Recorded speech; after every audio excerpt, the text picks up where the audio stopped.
Espaço Santa Casa. Olha só, nós vamos falar sobre o Parkinson. É importante a gente falar para combater o preconceito, incentivar o diagnóstico precoce e também acesso ao tratamento.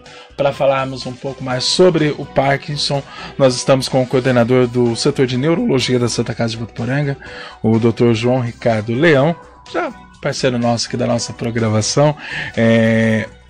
Para a gente começar esse nosso bate-papo, né, o que é a doença de Parkinson, como que ela afeta o cérebro e o corpo também, né, do paciente. Doutor, bom dia, seja bem-vindo. Bom dia, tudo bom?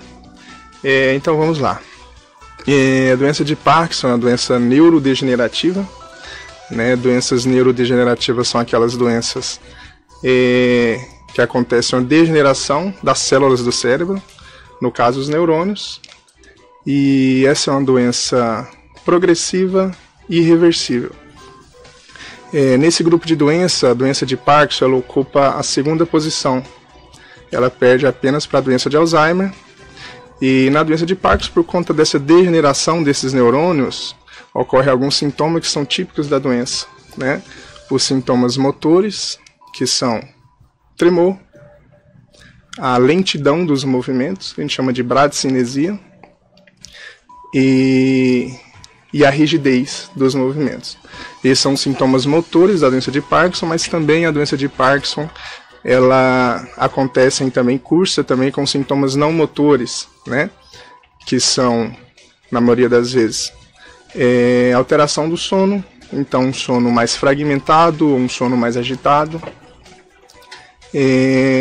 alteração do trânsito intestinal, então que a gente chama de constipação, um intestino mais preso, sintomas psiquiátricos, depressão, ansiedade. Então todos esses sintomas estão presentes na doença de Parkinson. Doutor, existe uma faixa etária mais comum, né, para que aparecem os sintomas? Existe.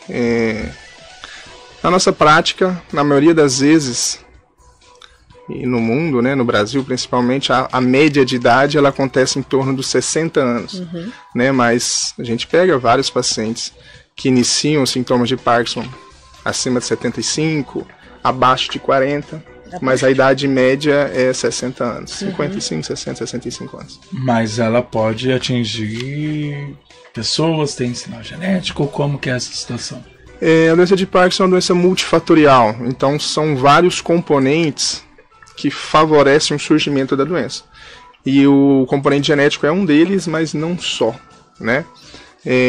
Então, fatores ambientais, fatores genéticos, estilo de vida, todos esses componentes em conjunto favorecem a doença. Nos pacientes mais jovens, principalmente aqueles acometidos ali abaixo dos 40 anos, e principalmente quando tem uma história familiar positiva, irmãos, familiares de primeiro grau, a chance de eu encontrar um fator genético associado ao surgimento da doença de Parkinson é maior.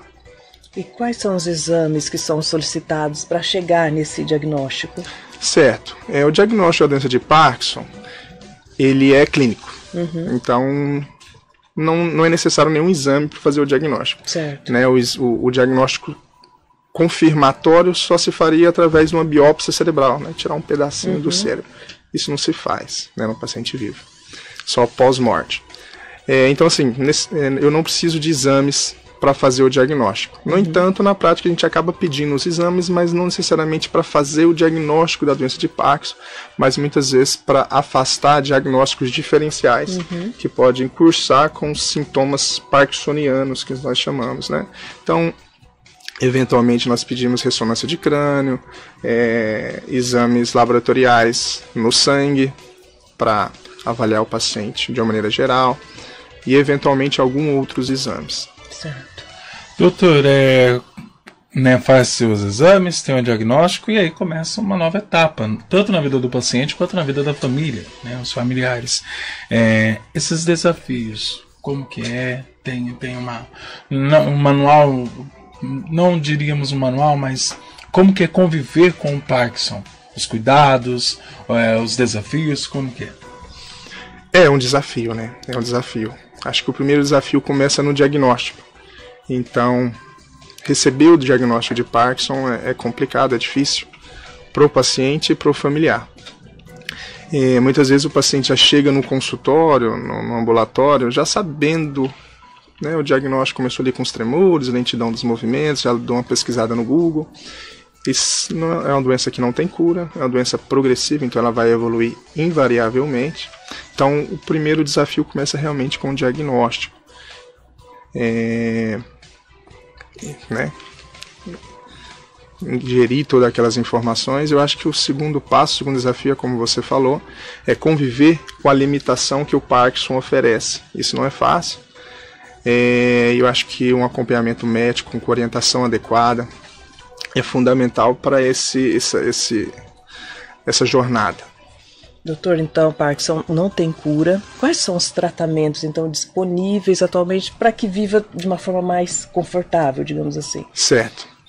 Então, a gente pode dividir o tratamento em dois: o tratamento medicamentoso e o tratamento não medicamentoso. Né? Os dois andam em paralelo, um complementa o outro. Então, falando rapidamente aqui dos tratamentos não medicamentosos, atividade física é fundamental. Então, quem tem Parkinson, nos estudos, é uma das poucas terapias que realmente diminui a progressão da doença, facilita com que a doença progrida de maneira mais lenta.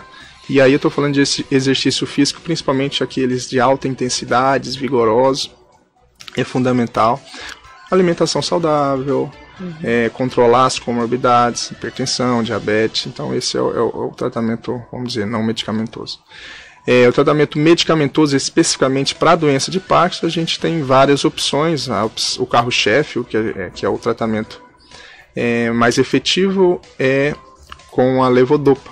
A doença de Parkinson é uma doença degenerativa que acomete principalmente os neurônios dopaminérgicos, que produz dopamina. Então a levodopa é uma dopamina sintética que a gente oferece para o paciente, que melhora os sintomas motores da doença. Além da levodopa, tem outros tratamentos, como medicamentos que se assemelham à dopamina, que são chamados agonistas dopaminérgicos, outras medicações que aumentam a biodisponibilidade da dopamina no cérebro. Tem opções como cirurgia também, a chamada estimulação cerebral profunda, DBS, em pacientes selecionados, numa fase mais moderada da doença, já com tratamento medicamentoso bem otimizado, mas que ainda está tendo alguns sintomas, a gente pode oferecer. E está chegando várias outras opções de tratamento.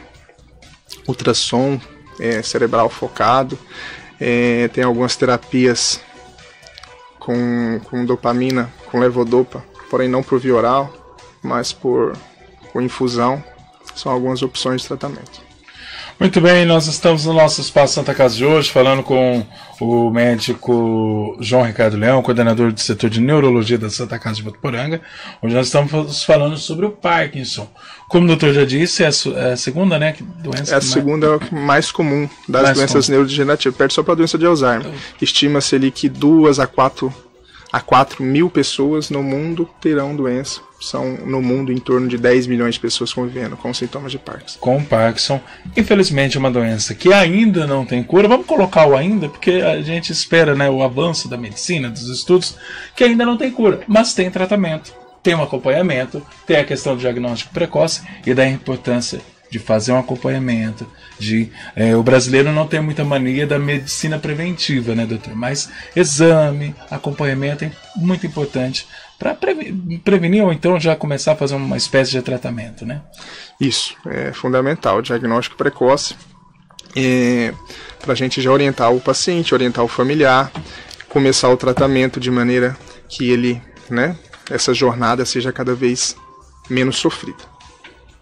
Obrigada, doutor, pela participação. Obrigado você.